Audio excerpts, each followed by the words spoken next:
Hindi kailanman nawawala ang ningas ng boxing sa pusong Pinoy. Sa bawat tunog ng batingaw, tila tumigil ang mundo ng ating bansa.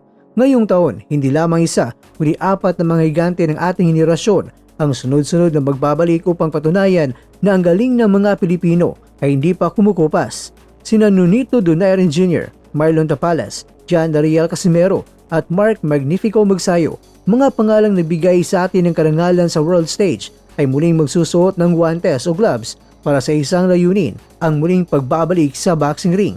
Bakit ito dapat abangan? Dahil ito ay hindi lamang serye ng mga laban, ito ay minsay sa buong mundo. Ang mga former world champions na ito ay hindi pa tapos. Ang kanilang mga sunod na mga hakbang ay puno ng determinasyon na bawiin ang koronang nawala at ipakita na ang Pinoy Power ay buhay na buhay pa rin. Magsisimula ang bakbakan sa The Land of the Rising Sun. Sa March 15 ang The Filipino Flash. Ang Filipino Flash na si Nonito Donaire Jr. ay harap kay Rico Masoda sa Japan